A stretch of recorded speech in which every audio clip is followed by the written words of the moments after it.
قلوبهم وعلى سمعهم وعلى أبصارهم غشاوة ولهم عذاب عظيم. شكرا مدود شكرا.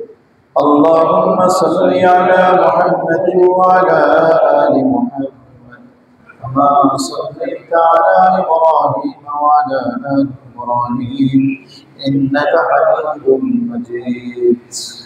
اللهم بارك على محمد وعلى آل محمد كما باركت على إبراهيم وعلى آل إبراهيم إنك حميد مجيد.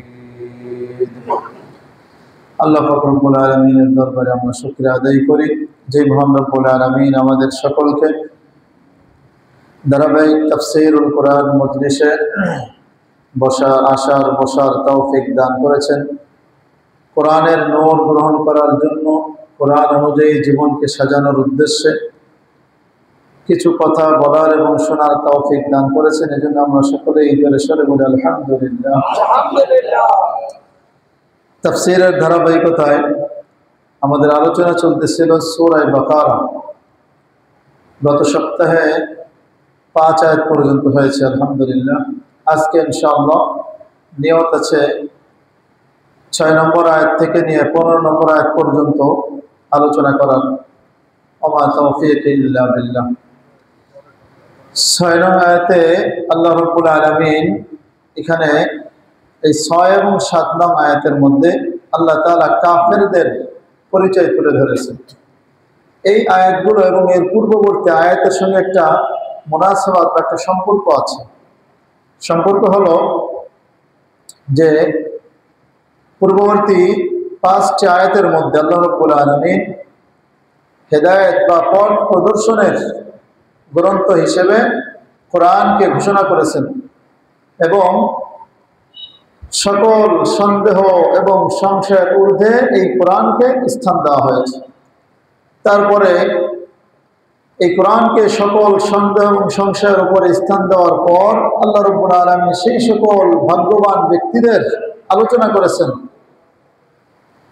যারা এই কোরআন নামক হিদায়াতের মাধ্যমে সবচেয়ে বেশি লাভবান, সবচেয়ে বেশি উপকৃত হয়েছে। সুবহানাল্লাহ। কোরআনের ভাষায় তাদেরকে কি বলা হয় মনে আছে তো?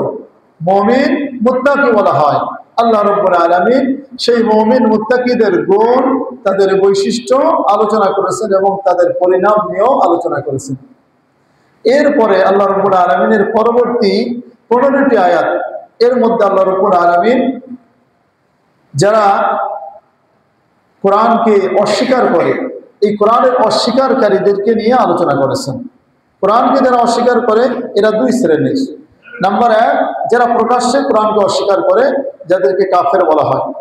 নাম্বার 2, যারা প্রকাশ্যে কালিমা পড়ে, মুখে কালিমা পড়ে, প্রকাশ্যে ঈমান আনে কিন্তু অন্তরে কুফরি লালন করে, যাদেরকে বলা হয় মুনাফিক। কোরআনের এই শুরু থেকে 20টি আয়াত পর্যন্ত যদি একটু লক্ষ্য করা হয়, দেখা যায় যে আল্লাহ রাব্বুল আলামিন কোরআনকে হিদায়াতের উৎস হিসেবে ঘোষণা করেছেন যে কোরআনই হলো হিদায়াতের উৎস। আর এরপরে এই কোরআনের হিদায়াত গ্রহণ করা এবং না করার নিরিখে পুরা বিশ্ববাসীকে 2 ভাগে বিভক্ত করেছেন। নাম্বার 1, যারা এই কোরআনের হিদায়াত গ্রহণ করেছে, কোরআনকে গ্রহণ করেছে এবং মুমিন হয়েছে, মুমিন মুত্তাকি হয়েছে। 2 নম্বর, যারা এই কোরআনকে অস্বীকার করেছে, যারা এই হিদায়াত গ্রহণ করে নাই, অর্থাৎ কাফের মুনাফিক যারা, তাদের কথা বলেছে। অর্থাৎ পুরো বিশ্ববাসীকে 2 ভাগে ভাগ করা হলো। 1 মুমিন মুত্তাকি, 2 কাফের মুনাফিক। আল্লাহ রাব্বুল আলামিন এখানে একটা জিনিস আমাদেরকে বুঝিয়ে দিচ্ছেন যে বান্দা, যে আল্লাহ রাব্বুল আলামিন পুরো বিশ্ববাসীকে যে 2 ভাগে বিভক্ত করেছেন, এই বিভক্তটা হয়েছে আদর্শ ভিত্তিক। কিসের ভিত্তিতে ভাই? আদর্শের ভিত্তিতে, ঈমানের ভিত্তিতে। অর্থাৎ একদল ঈমান আর একদল কুফর। এখানে আমাদের বুঝতে হবে যে আমাদেরও এই ভাগটা থাকতে হবে, ঈমান এবং কুফরের ভাগ।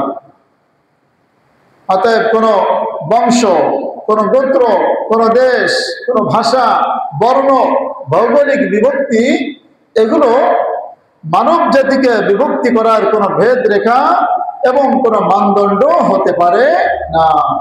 বর্তমানে যদিও দেখা যাচ্ছে পুরো বিশ্বের সিস্টেমটাই এই কুফরি সিস্টেমের উপর দাঁড়িয়ে আছে। এখন তারা এই গণতন্ত্র সিস্টেমটা আমাদেরকে শিখায় যে তুমি বাংলাদেশি, তোমার একটা পতাকা আছে, এটা তোমার জাতীয়তাবাদ, তুমি বাংলাদেশি হবা, চাই তুমি মুসলিম হও কাফের হও, এতে কোনো সমস্যা নাই, সবাই এক, সবাই ভাই ভাই, হিন্দু মুসলমান ভাই ভাই, বলে কি বলে না? তুমি অন্য দেশে আশেপাশে, তুমি ওই দেশের মধ্যে থাকবা, অন্য দেশ যদি তোমাকে যদি কিছু বলে সেই দেশ তোমার শত্রু, সে মুসলমান হলেও তোমার শত্রু, এটা আরো বোঝায়। কিন্তু আল্লাহ তাআলা বোঝাচ্ছেন যে বান্দা, তোমার মধ্যে যদি ঈমান থাকে, তুমি যেখানেই থাকো না কেন, তুমি বাংলাদেশে থাকো, তুমি ইউরোপ আমেরিকায় থাকো, অন্য কোনো দেশে তুমি থাকো না কেন, তোমার মধ্যে যদি ঈমান থাকে তুমি আমার ভাই। আর যদি তোমার মধ্যে ঈমান না থাকে, তুমি যদি আমার ঘরের পাশেও যদি তোমার ঘর থাকে, তবুও তুমি আমার ভাই নও। কারণ আল্লাহ রাব্বুল আলামিন কোরআনের মধ্যে বলে দিয়েছেন, ইন্নামাল মুমিনুনা ইখওয়া, নিশ্চয় সকল মুমিন হলো ভাই ভাই। হাদিসের মধ্যে আছে, আল মুসলিমু আখুল মুসলিম, এক মুসলমান আরেক মুসলমানের ভাই। কোরআন এবং হাদিসের কোথাও এই কথা বলা হয় নাই যে মুসলমান আল মুসলিম আখুল মুশরিক, এরকম কোনো জায়গায় বলা হয়নি যে মুসলমান মুশরিকের ভাই, এরকম কোথাও বলা হয়নি, বরং এর বিপরীত আছে। আল্লাহ তাআলা একাধিক জায়গায় বলেছেন, ইয়া আইয়ুহাল্লাযীনা আমানু লা তাত্তাখিযু আদুওয়ি ওয়া আদুওয়াকুম আউলিয়া, তোমরা ঈমানদাররা, তোমরা আমার শত্রু এবং তোমাদের শত্রুদেরকে অর্থাৎ কাফের মুশরিকদেরকে তোমরা বন্ধুরূপে গ্রহণ করো না। অন্য আয়াতে বলা হয়েছে, লা তাত্তাখিযু বিতানাতাম মিন দুনিকুম, তোমরা মুমিন ব্যতীত অমুসলিমকে, কাফের মুশরিককে তোমরা অন্তরঙ্গ বন্ধু বানায়ও না। ডাইরেক্ট বলে দিয়েছেন, লা তাত্তাখিযুল ইয়াহুদা ওয়ান নাসারা আউলিয়া, ইহুদি খ্রিস্টানদেরকে তোমরা বন্ধুরূপে গ্রহণ করো না, তো তারা আমার কোনো ভাই হতে পারে না।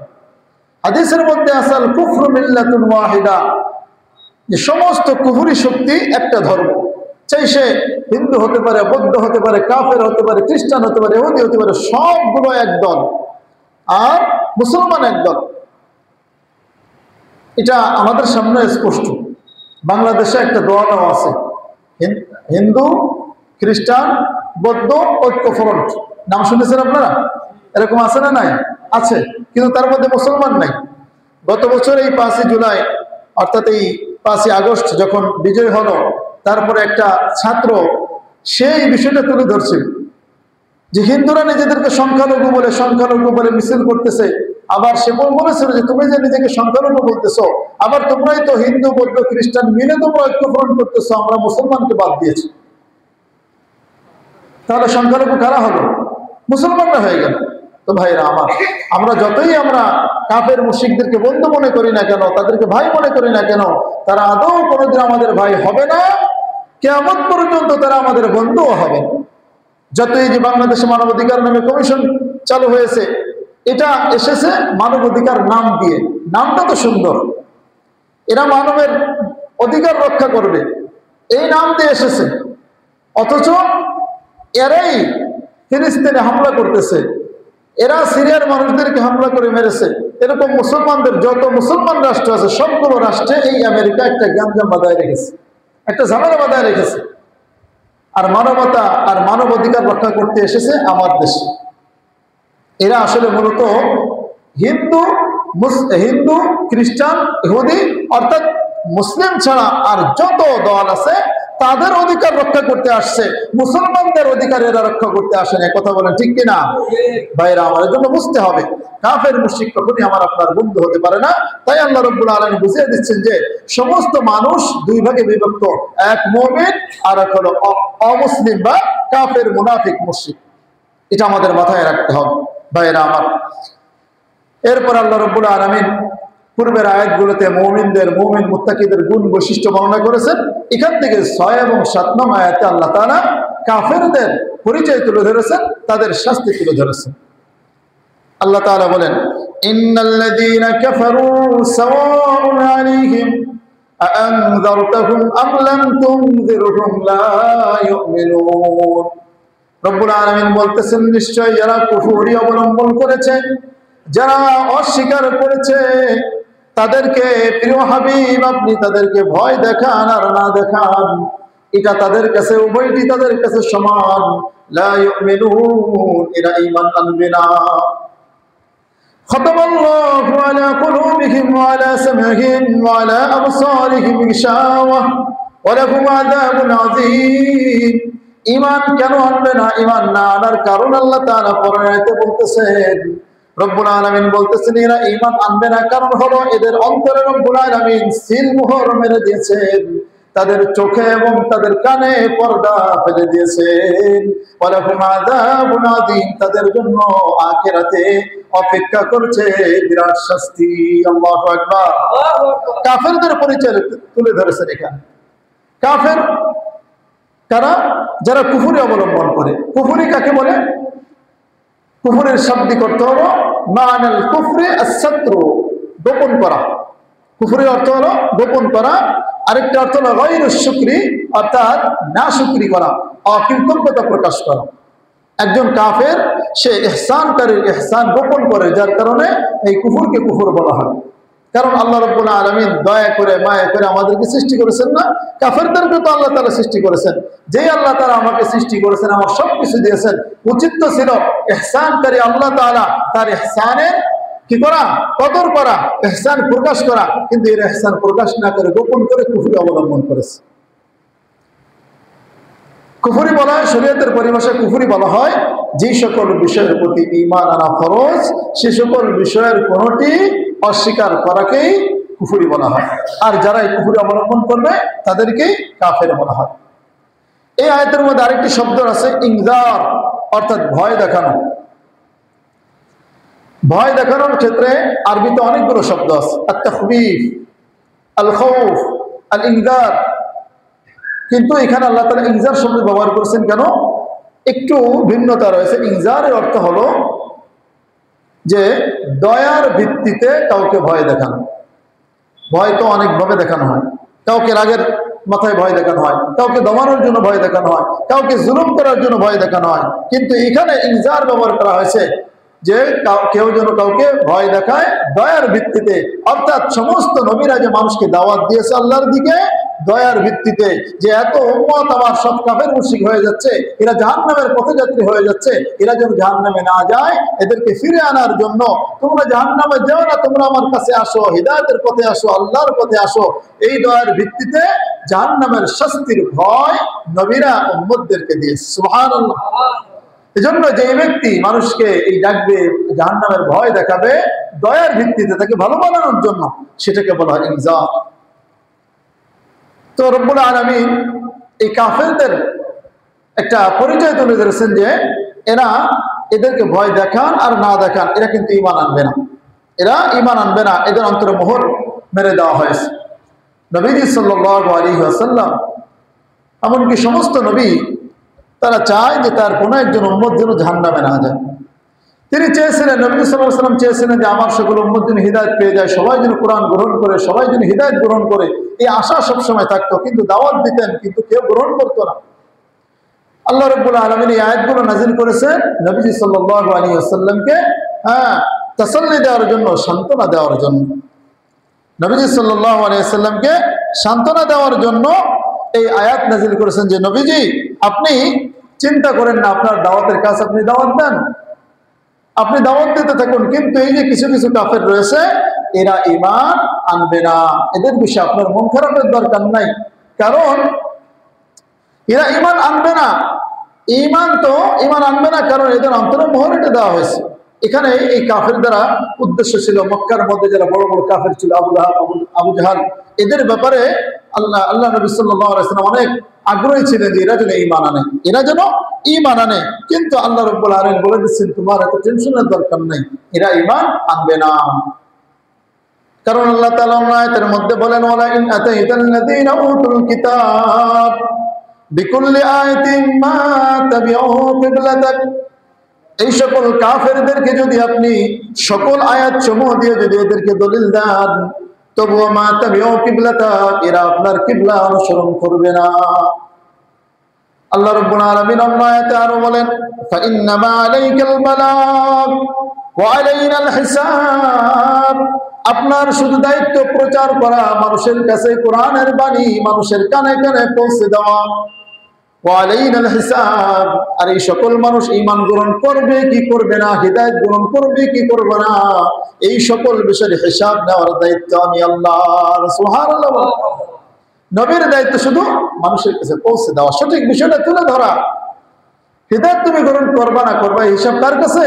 আল্লাহর কাছে। আল্লাহ রাব্বুল আলামিন নিজে বলতেছেন যে ওয়ালাইনাল হিসাব, আমার দায়িত্ব হিসাব নেওয়া, তোমার দায়িত্ব বালাগ, পৌঁছে দাও। অতএব তুমি পৌঁছে দাও, এদেরকে টেনশন করার দরকার নেই, এরা ঈমান আনবে না। ভাইরা আমার, অন্য আয়াতে আল্লাহ বলে ইন্নামা আনতা নাযীর, আপনি তো শুধু ভয় প্রদর্শন করেন, আপনি শুধু ভয় দেখাবেন, আপনি শুধু মানুষকে সতর্ক করবেন। আল্লাহু আলা কুল্লি শাইইন ওয়াকিল, আর আল্লাহ রাব্বুল আলামিন সবকিছু সম্পর্কে বেষ্টন করে নেন, সবকিছু সম্পর্কে দায়িত্ব কার হাতে? আল্লাহ তাআলার হাতে। এরা ঈমান আনবে না কেন? ঈমান না আনার কারণ আল্লাহ তাআলা পরের আয়াতে বলতেছেন যে খাতামাল্লাহু আলা কুলুবিহিম ওয়া আলা সামঈহিম ওয়া আলা আবসারিহিম গিশাওয়া। রব্বুল আলামিন বলেন এরা ঈমান আনবে না তার কারণ হলো এদের অন্তরে আল্লাহ তাআলা মোহর এঁটে দিয়েছেন, সিল মোহর মেরে দিয়েছেন। ওয়া আলা সামঈহিম ওয়া আলা আবসারিহিম গিশাওয়া, এদের চোখে এবং এদের কানে আল্লাহ তাআলা পর্দা ফেলে দিয়েছেন, যার কারণে এরা ঈমান আনবে না। খতম বলা হয় কোন জিনিসকে একদম পরিপূর্ণভাবে আটকে দেওয়া। আমরা সিলগালা বলি না, সেই সিলগালার মতো, যে সিলগালা মেরে দেওয়া মানে ওটা আর খোলার কোনো সম্ভাবনা না, ওটা খোলা যাবে না, একদম কিয়ামতের দিন খোলা হবে, এর আগে আর খোলার সম্ভাবনা নাই, এটাকে বলে সিলগালা। কাফেরদের অন্তরে আল্লাহ তাআলা মোহর মেরে দিয়েছেন, যেই মোহর মারার কারণে এদের অন্তরের মধ্যে হিদায়াতের নূর ঢুকবেও না, আবার ঈমান প্রকাশ পাইবে না। এদের চোখে পর্দা দিয়ে দেওয়া হয়েছে, এরা এই চোখ দ্বারা হিদায়াত দেখবে না, এদের কান দ্বারা এরা হিদায়াতের কথা শুনবে না, এদের জ্ঞান দ্বারা হিদায়াতের কথা এরা বুঝবে না। আল্লাহ রাব্বুল আলামিন এইভাবে বলতেছেন যে এদের অন্তরে মোহর মেরে দেওয়া হয়েছে, এদের অন্তর, এদের চক্ষু, এদের কানের উপরে একটা পর্দা পড়ে গিয়েছে। প্রশ্ন হতে পারে যে ভাই, যে আল্লাহ তাআলাই যদি মোহর মেরে দেন এরা ঈমান আনবে না, তাহলে এই কাফের মুশরিকদের কিসের দোষ? দোষ তো আল্লাহর। এই প্রশ্ন হতে পারে কিনা? হতে পারে, কিন্তু ভাইরা আমার এই প্রশ্ন করার সুযোগ নেই। এই প্রশ্নের জবাব হলো ভাইরা আমার, যে মানুষ যখন গুনাহ করে তার অন্তরে একটা দাগ পড়ে যায়। তার অন্তরে, হাদিসের মধ্যে আছে যে মানুষের অন্তরে যখন ফিতনা ঢোকে তো ওরাদুল ফিতান আলা আলাল কুলুব, মানুষের অন্তরে যখন ফিতনা ঢোকে তখন তার অন্তরে একটা ছিঁড়া মাদুরের যে খড়কুটা আছে না, এরকম একটা জিনিস তার অন্তরের উপর পড়ে। যে ব্যক্তি ওই ছিঁড়া মাদুরের মতো এই খড়কুটাকে গ্রহণ করে, অর্থাৎ এই গুনাহটাকে সে মেনে নিল, সেই ব্যক্তির অন্তরটা কালো হয়ে যায়। এইভাবে আরেকটা পড়ে কালো হইতে হইতে পুরো কালো কুচ্ছিত হয়ে যায়। আর যেই ব্যক্তি ওই ফিতনাটা গ্রহণ করে না, ওই ছিঁড়া মাদুরের মতো ওই কালো দাগটাকে গ্রহণ করে না, ওই ব্যক্তির অন্তরে সাদা একটা দাগ পড়ে। আর এই সাদা দাগ পড়তে পড়তে পড়তে পড়তে তার অন্তরটা হীরার মতো চকচক করে। সুবহানাল্লাহ। তাফসীরের মধ্যে এসেছে মুজাহিদ রাহমাতুল্লাহ আলাইহি তিনি বলেছেন, তাবিঈ, তিনি বলেন মানুষের অন্তর হলো এই যে হাতের তালু, আমরা দেখি হাতের তালুর মতো। মানুষ যখন গুনাহ করে তার একটা আঙ্গুল, কনিষ্ঠ আঙ্গুল বন্ধ হয়ে যায়, যখন আরেকটা গুনাহ করে তখন তার পরের আঙ্গুলি বন্ধ হয়ে যায়, আবার যখন আরেকটি গুনাহ করে তার মধ্যম আঙ্গুল বন্ধ হয়ে যায়। এইভাবে সবগুলো আঙ্গুল যখন বন্ধ হয়ে মুষ্টিবদ্ধ হয়ে যায়, তখন সেই মুষ্টির মধ্যে কোনো ঈমান ঢোকে না, সেই মুষ্টির মধ্যে কোনো হিদায়াতের নূর ঢোকে না, এখান থেকে কুফরি নামক এই জীবত খাসনাত এটাও বের হয় না। মানুষের অন্তর পুরো হাতের তালুর মতো, গুনাহ করতে করতে মানুষের এরকম এঁটে যায়, এই মুষ্টিবদ্ধের মধ্যে এঁটে যায়, যার কারণে ঈমান ঢোকে না, আর ভিতরে যে কুফর আছে এই কুফরটাও বের হয় না। তাহলে মানুষের গুনাহের কারণে তার অন্তর বন্ধ হয়ে যাচ্ছে, মানুষের গুনাহের কারণে তার অন্তরে পর্দা পড়ে যাচ্ছে। হাদিসের মধ্যে আছে ইন্নাল আবদা ইযা আখতা খাতিয়াতান, মানুষ যখন গুনাহ করে তখন তার অন্তরে একটা নুকিতাত ফি কলবিহি নুকতাতুন সাওদা, তখন তার অন্তরের মধ্যে কালো একটি দাগ পড়ে। ফাইযা হুয়া নাযা সুম্মা ইস্তাগফারা ওয়া তাবা, যখন সেই গুনাহ থেকে আবার ফিরে আসে, আবার তওবা করে ফিরে আসে, ইস্তিগফার করে, তখন আল্লাহ রাব্বুল আলামিন তার অন্তরকে পরিষ্কার করে দেন। সুবহানাল্লাহ। তার অন্তরে যে মরিচা পড়ে যায়, নবীজি সাল্লাল্লাহু আলাইহি ওয়াসাল্লামের পরে আয়াত পড়তেছেন সূরা মুতাফফিফিনের, কাল্লা বাল রানা আলা কুলুবি কুলুবিহিম মা কানু ইয়াকসিবুন, মানুষের অন্তরে যে মরিচা পড়ে, এই মরিচা পড়ার কারণ হলো তার যে কৃতকর্ম, যে গুনাহগাতা, এই গুনাহগুলো করার কারণে তার অন্তরে মরিচা পড়ে যায়। ভাইরা আমার, তাহলে মানুষের অন্তর এই গুনাহের কারণে তার অন্তর ঢেকে যায়। কিন্তু এখানে বলল আল্লাহ তাআলা মোহর মেরে দেন। তার কারণ কি? কারণ আল্লাহ তাআলার নিয়ম, আল্লাহ তাআলার নিজাম হলো এটা, যে উদাহরণ দিলে বুঝবেন যে এই যে লাইটটা জ্বলতেছে না, এই যে বাতি হচ্ছে, আলো হচ্ছে, আলো হচ্ছে কেন? ওখান থেকে আপনি সঠিকভাবে সুইচটা চাপ দিয়েছেন, বাতিতে আলো হচ্ছে, ঠিক না? কিন্তু আপনি যদি ওখানে সুইচটা উল্টা দিকে চাপ দেন, তখন কি হবে? এখানে এই বাতিটা বন্ধ হয়ে অন্ধকার হয়ে যাবে। ঠিক তেমনি ভাবে মানুষ যখনই গুনাহ করবে, এই গুনাহ করার কারণে অটোমেটিকলি আল্লাহর পক্ষ থেকে তার একটা নিয়ম হলো, মানুষ যখনই গুনাহ করবে তার অন্তরে কালো দাগ পড়বে, কালো দাগ পড়তে পড়তে তার অন্তরটা মোহর লেগে যাবে, তার অন্তর পর্দায় আবৃত হয়ে যাবে। সুবহানাল্লাহ বলেন। তাহলে এখানে আল্লাহর দোষ দেওয়ার কোনো সুযোগ আছে? মানুষ এই যে কাফের মুশরিকরা, তাদের অন্তরে যে মোহর মেরে দেওয়া হলো, তাদের কুফরের কারণে, তাদের অন্যায়ের কারণে, তারা যে অন্যায়গুলো করেছে, যে গুনাহগুলো করেছে, সেই গুনাহ করার কারণে তাদের অন্তরে মোহর মেরে দেওয়া হয়েছে। নিয়ম অনুযায়ী আল্লাহর এখানে দোষ দেওয়া যাবে না। তাহলে মানুষ যে কাজ করে কৃতকর্মের কারণে তার অন্তরে মোহর মেরে দেওয়া হয়। আর যার কারণে এই কাফেররা তাহলে ঈমান আনবে না। ঈমান আনে নাই কেন? তাদের অন্তরে মোহর মেরে দেওয়া হয়েছে। মোহর মেরে দেওয়া হলো কেন? তাদের অন্যায়ের কারণে। তাহলে অন্যায়ের কারণে অন্তরে মোহর মেরে দেওয়া হয়। অন্তরে মোহর মেরে দিলে তার ওই অন্তরে আর ঈমান ঢোকে না। যার অন্তরে এরকম মোহর মেরে দেওয়া হয়, তার কাছে আর কোনো ভালো কাজ ভালো লাগে না। আর দুনিয়ার যত খারাপ কাজ আছে, খারাপ কাজও তার কাছে খারাপ লাগে না। এই ছিল ভাইরা আমার কাফেরদের অবস্থা। কাফেরদের জন্য আল্লাহ বলতেছেন ওয়ালাহুম আযাবুন আযীম, এদের জন্য আখিরাতে বিরাট শাস্তি রয়েছে। আখিরাতে শাস্তি তো রিজার্ভ রয়েছে, কিন্তু দুনিয়ায় মানুষ যে গুনাহ করবে, এই গুনাহের দুনিয়ারও একটা শাস্তি আছে। আপনি যত গুনাহ করেন সেই গুনাহের জন্য দুনিয়াতেও কিন্তু আল্লাহ তাআলা একটু শাস্তি দিবেন। সব গুনার শাস্তি হয়তো দেন না, কিন্তু অধিকাংশ গুনার শাস্তি কম বেশি আল্লাহ তাআলা দুনিয়াতে অবশ্যই দিয়ে থাকেন।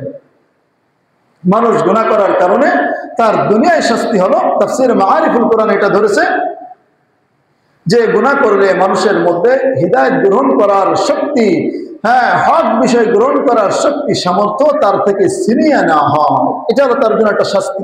মানুষ যখন গুনাহ করবে, যে যত পাপ করবে, পাপে পাপ টানে, পাপে পাপ টানে। আপনি যখন হিদায়াতের পথে চলবেন, নেক কাজ করবেন, নেক কাজ টানবে।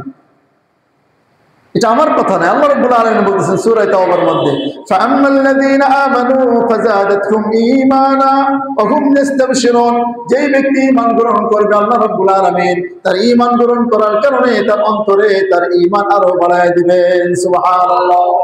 এবং এই ব্যক্তি আনন্দিত হয়ে যাবে।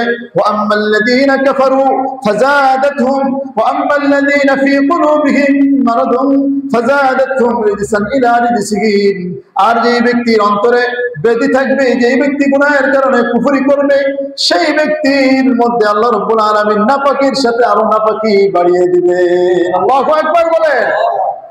ভাইরা আমার, এজন্য মানুষ যত ভালো কাজ করবে, এই ভালো কাজ করার পরে আল্লাহ তাআলা ভালো কাজ করার তৌফিক দান করেন। আর গুনাহের কাজ করবে, তখন আর তার দ্বারা ভালো কাজ করার সুযোগ হয় না। আখিরাতে তো শাস্তি রয়েছে, আর দুনিয়ার শাস্তি হলো নেক, অর্থাৎ হক গ্রহণ করার শক্তি তার থেকে ছিনিয়ে নেওয়া হয়। আল্লাহ রাব্বুল আলামিন এর পরের আয়াত থেকে রব্বুল আলামিন মুনাফিকদের আলোচনা করতেছেন।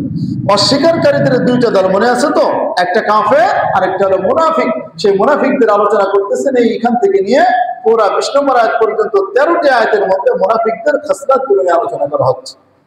এরা, এই আয়াতগুলো নাজিল হয়েছিল কাদের জন্য? এই আয়াতগুলো নাজিল হয়েছিল দেখেন মুনাফিকদের জন্য।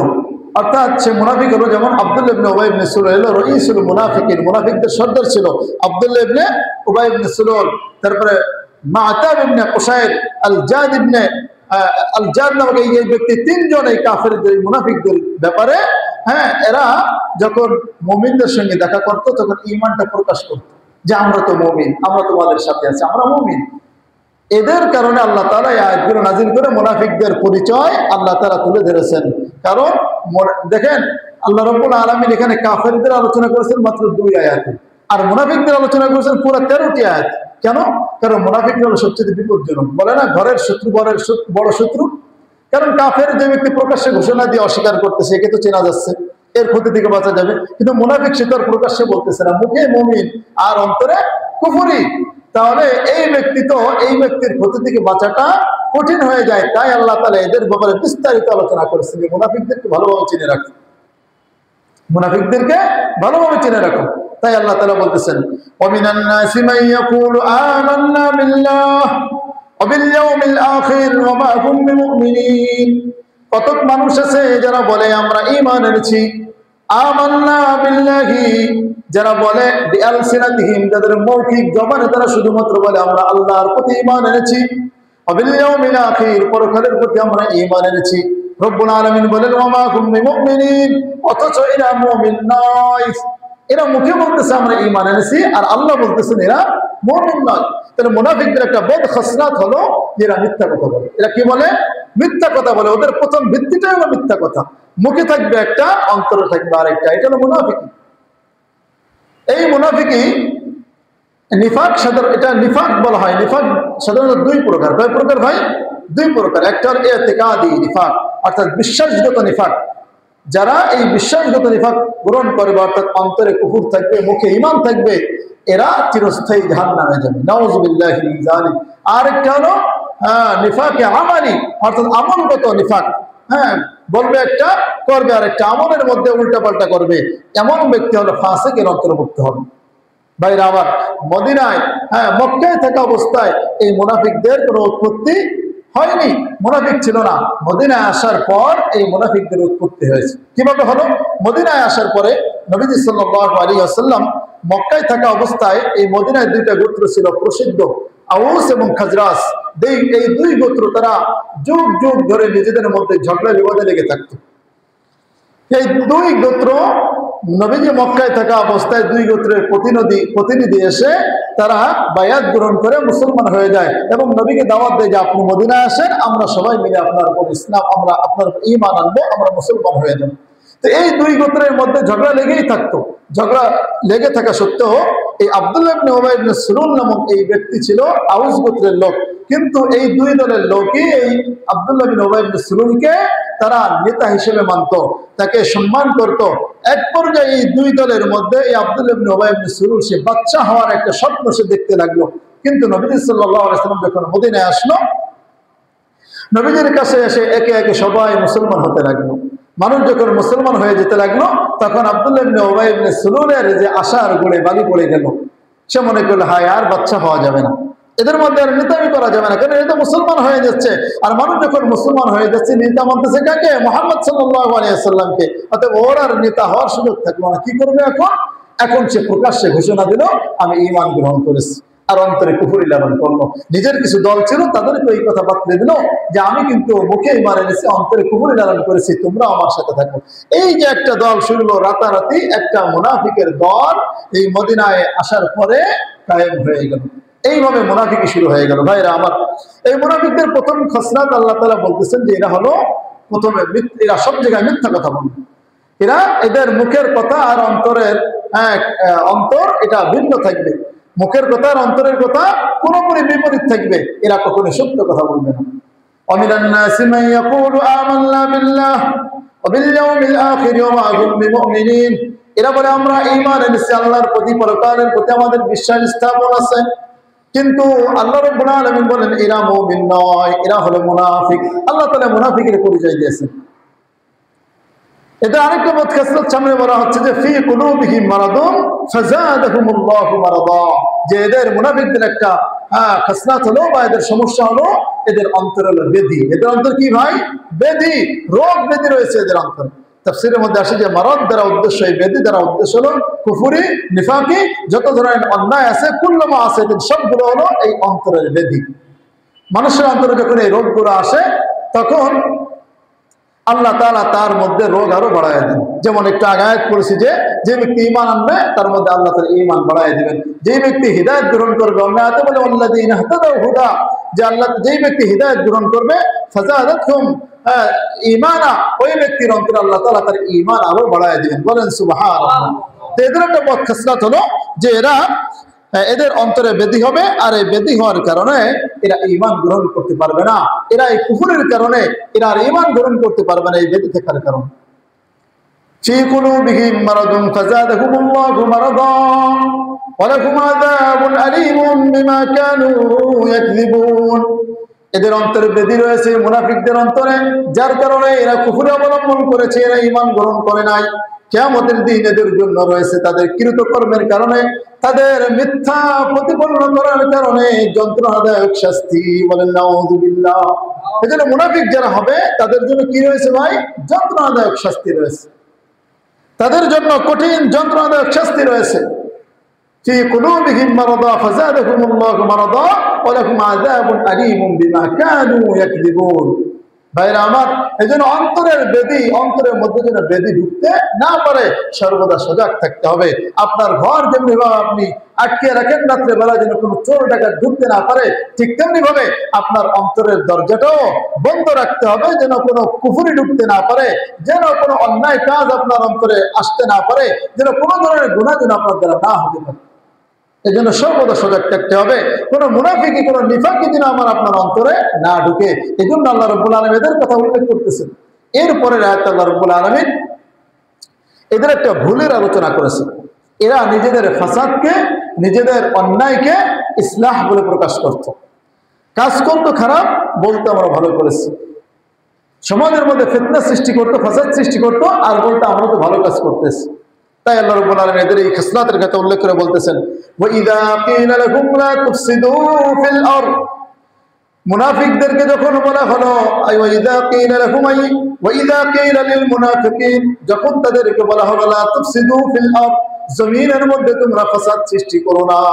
ফাসাদ দ্বারা উদ্দেশ্য কুফরি, অনুরূপভাবে যত ধরনের ফিতনা ফাসাদ আছে, মানুষের ক্ষতি করা, অন্যায় করা, সবগুলোই ফাসাদের মধ্যে অন্তর্ভুক্ত।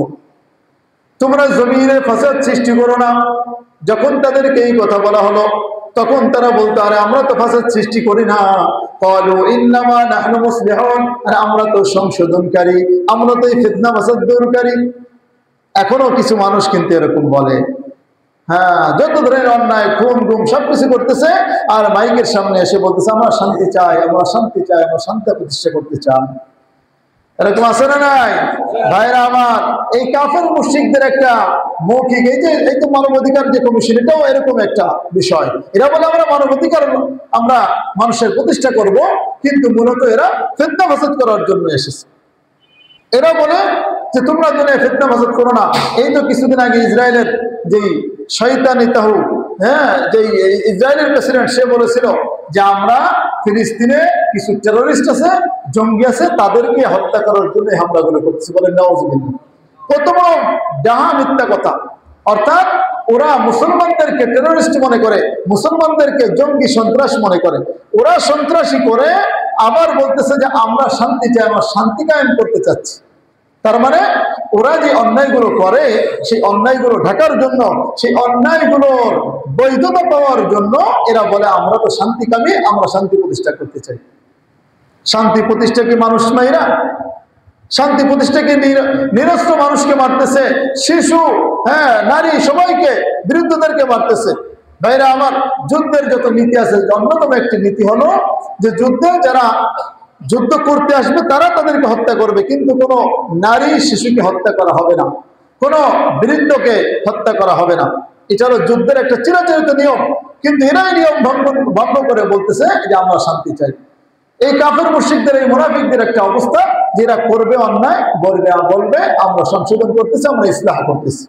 তাদের এই বিষয়টা আল্লাহ রাব্বুল আলামিন তুলে ধরতেছেন, মুসলমান তোমরা এই ধরনের বদ খাসলাতের মধ্যে পড়ো না, তোমরা সাবধান থেকো, এই মুনাফিকদের এই খাসলাত থেকে তোমরা বিরত থাকো। এরপরে আল্লাহ রাব্বুল আলামিনের পরবর্তী আয়াতে আল্লাহ তাআলা বলতেছেন, হ্যাঁ, এই আয়াতের শেষে আল্লাহ বলতেছেন যে এরা তো বলে যে আমরা সংশোধন করি, কিন্তু মূলত আলা ইন্নাকুম হুমুল মুফসিদুন ওয়ালাকিন লা ইয়াশউরুন, কিন্তু মূলত এরাই হলো ফাসাদ সৃষ্টিকারী, এরাই হলো পৃথিবীর মধ্যে ফাসাদ সৃষ্টিকারী, এরাই হলো মানুষের উপর জুলুমকারী, অথচ ওয়ালাকিন লা ইয়াশউরুন, এরা এই ক্ষেত্রে চিন্তা করে না, এরা এই ক্ষেত্রে টের পায় না। তাফসীরে উসমানীর মধ্যে এসেছে যে ইয়াশউরুনের একটা অর্থ হলো টের পাওয়া, এরা টের পায় না, কিন্তু তাফসীরে উসমানীর মধ্যে এসেছে এর অর্থ হলো এরা চিন্তা ফিকির করে না। এরা আসলে শুধু এদের দুনিয়ার লোভ লালসা দেখতেছে, নিজেদের ক্ষমতা প্রয়োগ করতে চাচ্ছে, কিন্তু এরা চিন্তা ফিকির করে না যে ওদের কাজটাই এখানে ফাসাদ, ওদের কাজটাই অন্যায়। এর পরবর্তী আয়াত আল্লাহ রাব্বুল আলামিন এই কাফেরদের সামনে, এই মুনাফিকদের সামনে ঈমানের একটা মাপকাঠি তুলে ধরতেছেন, যে ঈমানের একটা মানদণ্ড তুলে ধরা হচ্ছে যে তোমরা এরকম ঈমান আনো, তাহলে তোমাদেরকে মাফ করা হবে। ওয়াইদা কিলা লাহুম আমিনু কামা আমানান নাস, মুনাফিকদেরকে বলা হলো ওয়াইদা কিলা লিল মুনাফিকিন, মুনাফিকদেরকে বলা হলো আমিনু কামা আমানান নাস, কামা আমানাস সাহাবা, যেমনি ভাবে নবীর সাহাবীরা ঈমান এনেছে তোমরাও তেমনি ভাবে ঈমান আনো, তারা যেমনি ভাবে ঈমান এনেছে তাদের মতো তোমরা ঈমান আনো। তখন তারা বলে যে আনুমিনু, ক্বালু আনুমিনু কামা আমানাস সুবাহা, তোমরা এটা কি বলতেছো যে আমরা কি বোকা মানুষের মতো ঈমান আনবো নাকি? বোকা মানুষ যেভাবে ঈমান এনেছে তাদের মতো কি আমরা ঈমান এনে বোকা হব নাকি? আল্লাহ রাব্বুল আলামিন এদের কথার জবাব দিয়ে বলতেছেন আলা ইন্নাহুম হুমুস সুবাহা, এরা যে আমার মুমিন বান্দাদেরকে সুবাহা বলতেছে, বোকা বলতেছে, মূলত আমার মুমিন বান্দারা বোকা নয়, এরা ঈমান গ্রহণ করে বোকা হয়নি, বরং এরাই মূলত বোকা। আলা ইন্নাহুম হুমুস সুবাহা ওয়ালাকিন লা ইয়ালামুন, অথচ এরা জানে না, এরা বিবেক দিয়ে এরা বোঝে না। এখানে তাফসীরের মধ্যে আছে যে আমানান নাস, এই নাস দ্বারা উদ্দেশ্য সাহাবী, সাহাবীরা উদ্দেশ্য। কোন কোন সাহাবী উদ্দেশ্য? হযরত বিলাল রাদিয়াল্লাহু আনহু, হযরত আম্মার রাদিয়াল্লাহু আনহু, এই সকল কিছু প্রভৃতি সাহাবী যারা সমাজের মধ্যে একটু তাদের দাম কম ছিল, তারা ছিল গোলাম, তারা ছিল গরিব, যার কারণে এদেরকে এরা বোকা বলেছে যে এদের তো ধন সম্পদ কিছুই নাই, যার কারণে এরা ঈমান গ্রহণ করেছে। আমাদের কি কম আছে নাকি? আমাদেরকে কি কম আছে নাকি? অনেক মানুষ এরকম মনে করে আল্লাহ তাআলা কি আমার কম দিয়েছে নাকি যে আমি নামাজ পড়তে যাবো? আসলে না এরকম। আল্লাহ তাআলা কি আমার রিজিক কম দিয়েছে যে আমি রোজা রাখতে যাবো, না খেয়ে থাকবো? এরকম অনেক মানুষ আছে, না বুঝে কথাগুলো বলে যে আমার কি টাকা কম আছে আমি না খেয়ে থাকবো। ভাইরা আমার, এজন্য আল্লাহ তাআলা যে মুনাফিকদের কথা উল্লেখ করতেছে যে এই মুনাফিকরা এরকম বলতো, যেরকম বোকাদের মতো আমরা ঈমান আনবো। মূলত এরা আমার বান্দা, বিলাল, আম্মার, এরা আমার বান্দা, মুমিন বান্দা, এরা বোকা নয়, বরং আসল বোকা তো এই মুনাফিকরা যারা ঈমান গ্রহণ করে না। আলা ইন্নাহুম হুমুস সুফাহা ওয়ালাকিন লা ইয়ালামুন, জেনে রাখো মূলত এরাই হলো বোকা, কিন্তু এরা নিজেরা চিন্তা করে না, এরা তাদের জ্ঞান দ্বারা বোঝে না। রব্বুল আলামিন এই মুনাফিকদের এই ঈমানের মানদণ্ড তাদের কাছে তুলে ধরেছেন যে তোমরা এরকম ঈমান আনো, কিন্তু এরা ঈমান গ্রহণ করে নাই। ভাইরা আমার, এই জন্য আমাদের ঈমান আনতে হবে, আমাদের ঈমান মজবুত করতে হবে। কাদের মতো? সাহাবীদের মতো ঈমান আনতে হবে। তারা যেভাবে ঈমান এনেছে, তারা যেভাবে ঈমান হেফাজত করছে, আমরাও আমাদের সেই ঈমান সেভাবে আনবো এবং সেভাবে আমাদের হেফাজত করতে হবে। পারবো তো ইনশাআল্লাহ? ইনশাআল্লাহ। ভাইরা আমার, এর পরবর্তী আয়াত, এই আয়াত বলে শেষ করব। এর পরবর্তী আয়াতে এই মুনাফিকদের একটা দ্বিচারিতা, তাদের একটা দ্বিচারিতা, একটা খাসলাত বর্ণনা করতেছেন যে এরা যখন মুমিনদের সঙ্গে সাক্ষাৎ করে বলে তো আমরা তো ঈমান এনেছি, আমরা মুমিন। আবার যখন এরা এদের নেতাদের সামনে দেখা করে, তাদের লিডারদের সাথে যায়, তখন বলে আরে আমরা তো আপনাদের সাথে আছি, ও তো মুমিনদের সাথে ঠাট্টা করে আসছে। মানে এরা এমন চালাকি করতো, মুমিনদের সঙ্গে বলতো তোমাদের সাথে আমরা আছি, আমরা ঈমান এনেছি, কারণ মুমিনদের থেকে কোনো ক্ষতি হওয়ার আশঙ্কা যেন না থাকে, ক্ষতি থেকে বাঁচার জন্য। আবার মুমিনরা যদি কোনো যুদ্ধের মধ্যে কোনো গনিমত লাভ করে, সেই গনিমত লাভের জন্য মুমিনদের সাথে এইভাবে থাকতো। আর কাফেরদের কাছে গিয়ে বলতো কি, আরে আমরা তো ওদের সাথে ঠাট্টা করেছি, মূলত আমরা আপনাদেরই সাথে আছি, আমাদের অন্তরে কুফরি লালন করতেছি। তাই আল্লাহ তাআলা এদের কথা তুলে ধরতেছেন, ওয়াইদা লাকুল্লাযীনা আমানু ক্বালু আমান্না, যখন এই সকল মুনাফিকরা মুমিনদের সঙ্গে সাক্ষাৎ করে তখন তারা বলে আমান্না, আমরা তো ঈমান এনেছি। মুমিনদেরকে খুশি করার জন্য বলতেছে আমরা তো ঈমান এনেছি। এই যুগেও কিছু মানুষ আছে যে দেশ তো আমাদের, এই দেশ তো মুসলমানদের, মুসলমানরা যা চায় তাই করা হবে, জনগণের কথা ছাড়া একটা আইনও প্রয়োগ করা হবে না। অথচ যখন এই মুনাফিকরা যখন তাদের নেতাদের সঙ্গে দেখা করে, ওয়াইদা ফালাউ ইলা শায়াতিনহিম, যখন তাদের শায়াতিনহিম ওয়া রুআসাইহিম, তাদের নেতাদের সঙ্গে যখন দেখা করে, তখন বলে ওয়াইদা ফালাউ ইলা শায়াতিনহিম ইন্না নাহনু মুস্তাহজিউন, আরে আমরা তো মুমিনদের সঙ্গে ঠাট্টা করেছি, ইন্না মাকুম, আমরা তো মুমিনদের, আমরা তো আপনাদের সাথে আছি। ক্বালু ইন্না মাকুম ইন্নামা নাহনু মুস্তাহজিউন, আরে আমরা তো আপনাদের সাথে আছি আর মুমিনদের সঙ্গে তো আমরা ঠাট্টা করে এসেছি, ওদেরকে একটা সান্ত্বনা দিয়ে এসেছি। এই যুগেও কিন্তু বর্তমানে দেখা যায় রাষ্ট্রপ্রধানরা মুমিনদেরকে বোঝায় এই দেশ 90% মুসলমানের দেশ, এই দেশে মুসলমানদের বিরুদ্ধে কোনো কথা হবে না, আমরা ক্ষমতায় আসলে এই করবো সেই করবো, ইসলামের এই উপকার করবো সেই উপকার করবো, মুসলমানদের জন্য মসজিদের জন্য এই বরাদ্দ করবো, আলেমদের জন্য এই বরাদ্দ করবো, মাদ্রাসার জন্য এই দেবো। কিন্তু যখন ক্ষমতায় যায়, অর্থাৎ যখন এদের নেতার কাছে যায়, তখন বলে আরে এটা তো সান্ত্বনা দিচ্ছে ওদেরকে, মূলত আমরা তো আপনাদের সাথেই আছি।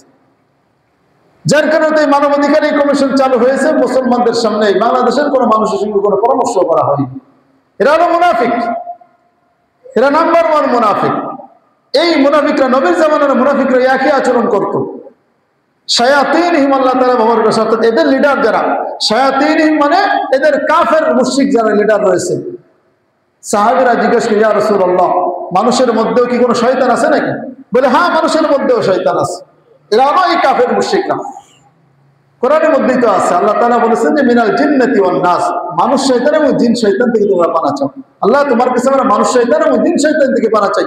মানুষের মধ্যেও শয়তান আছে, জিনদের মধ্যেও শয়তান আছে। ভাইরা আমার, এই মুনাফিকরা তাদের যখন কাফের মুশরিকদের সাথে দেখা করতো, বলতো আমরা তোমাদের সাথে এসে মুমিনদের সঙ্গে ঠাট্টা করেছি।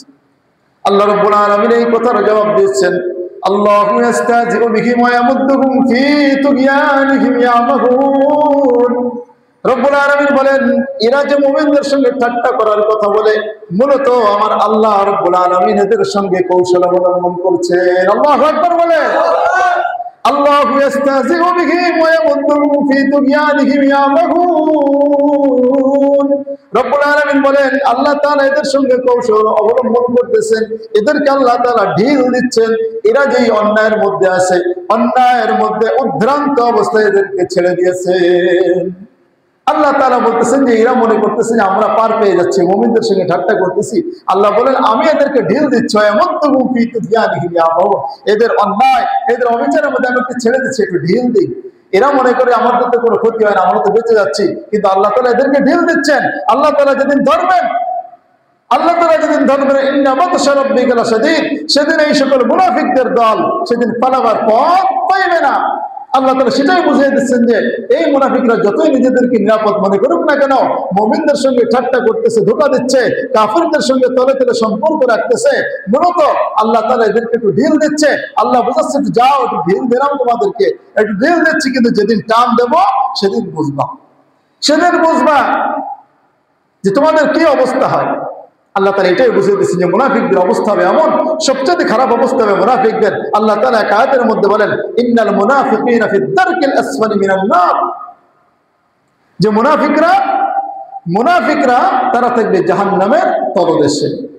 এই মুনাফিকরা পূর্বের এক আয়াতে বলা আছে, ইখাদিউন আল্লাহ ওয়া হুয়া খাদিউহুম, যে এরা ইখাদিউন আল্লাহ ওয়াল্লাযীনা আমানু ওয়া মা ইয়াখদাউনা ইল্লা আনফুসাহুম ওয়া মা ইয়াশউরুন। এই আয়াতের মধ্যে আল্লাহ বলতেছেন যে মুনাফিকরা এরা আল্লাহকে ধোঁকা দেয়, এরা মুমিনদেরকে ধোঁকা দেয়, মিথ্যা কথা বলে তোমাদের সাথে আছি, আমরা তো ঈমান এনেছি, এই কথা বলে তারা মুমিনদেরকে ধোঁকা দেয়। কিন্তু ওয়া মা ইয়াখদাউনা ইল্লা আনফুসাহুম ওয়া মা ইয়াশউরুন, কিন্তু মূলত এই ধোঁকাটা আসলে আল্লাহকে তো এরা ধোঁকা দিতে পারে না, মুমিনদেরকেও ধোঁকা দিতে পারে না, মূলত নিজেদেরকে নিজেরা ধোঁকা দেয়, এরা টের পায় না। আল্লাহকে ধোঁকা দেবে কিভাবে? আল্লাহ তাআলা তো ধোঁকা পুত্রার থেকে অনেক ঊর্ধ্বে, তিনি তো পবিত্র, আর তিনি আলিমুল গায়ব, তিনি সবকিছু জানেন, অতএব তাকে ধোঁকা দেওয়া সম্ভব না, মুমিনদেরকেও ধোঁকা দেওয়া সম্ভব না। কারণ কি? কারণ হলো মুমিনদেরকে এরা ধোঁকা দিতে গেল আল্লাহ তাআলা নবীর মাধ্যমে ওহী প্রেরণ করে তাদেরকে জানিয়ে দিত এই মুনাফিকদের ষড়যন্ত্র সম্পর্কে।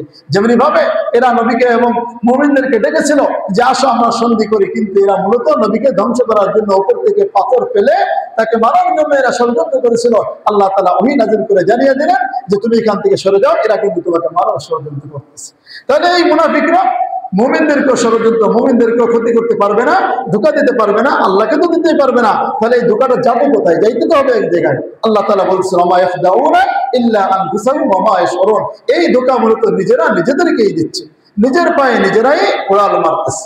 ভাইরা আমার, এই ছিল মূলত এই যে আপনার 6-7 এরপর থেকে নিয়ে আপনার এই মুনাফিকদের কিছু বদ খাসলাত নিয়ে আল্লাহ রাব্বুল আলামিন আমাদেরকে সতর্ক করে দিয়েছেন। এরপর আরো কিছু খাসলাত রয়েছে, একটা সুন্দর দৃষ্টান্ত আল্লাহ তাআলা দিয়ে মুনাফিকদের বিষয়ে আমাদেরকে বুঝিয়ে দিয়েছেন যে মুনাফিকদের সামনে ঈমান থাকা অবস্থায়ও তারা ঈমান গ্রহণ করতে পারেনি, সামনে আলো থাকা অবস্থায়ও তারা অন্ধ ছিল, তারা আলো গ্রহণ করতে পারেনি। আলো গ্রহণ করবে ভাব, কিন্তু তারপরেও গ্রহণ করতে পারেনি। এরকম একটা সুন্দর দৃষ্টান্ত দিয়ে আল্লাহ তাআলা 20 নম্বর আয়াত পর্যন্ত বর্ণনা করেছেন। আজকে ইনশাআল্লাহ আলহামদুলিল্লাহ এই পর্যন্তই থাকুক। যে মুনাফিকদের এই কয়েকটা বদখাসলাতের কথা বলা হলো। 1 নম্বর হলো যে তারা ধোঁকা দেয়, মিথ্যা কথা বলে। 1 নম্বরে মিথ্যা কথা বলে। 2 নম্বর হলো তাদের অন্তরে ব্যাধি থাকার কারণে তারা অন্যায় বিচার করে। আর 3 নম্বর হলো তারা আল্লাহ এবং মুমিনদেরকে তারা ধোঁকা দিতে চায়, মূলত নিজেরাই ধোঁকার মধ্যে পড়ে। এরপরে তারা দুনিয়ার মধ্যে 4 নম্বর ফিতনা ফাসাদ সৃষ্টি করে। এরা যত অন্যায় কাজ সবগুলো এরা করে, আর মনে করে যে আমরা ইসলাম করতেছি। আর 5 নম্বর হলো এদের সামনে যে ঈমান তুলে ধরা হলো, ঈমান পাওয়ার পরেও এরা গ্রহণ করতে পারে নাই, এরা মুমিনদেরকে বোকা বলে আখ্যা দিয়েছে।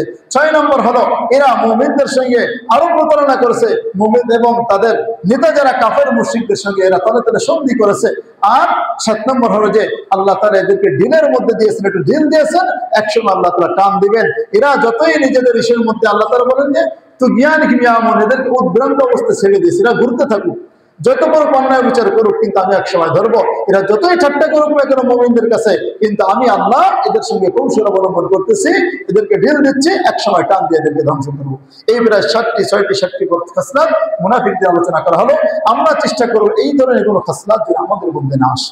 অন্তরকে ফ্রেশ রাখতে হবে, সব ধরনের মুনাফিকি বন্ধ করতে হবে। ইতিকাদি মুনাফিকি, বিশ্বাস অর্থাৎ বিশ্বাসগত নিফাকি ছেড়ে দিতে হবে এবং আমলগত নিফাকিও ছেড়ে দিতে হবে।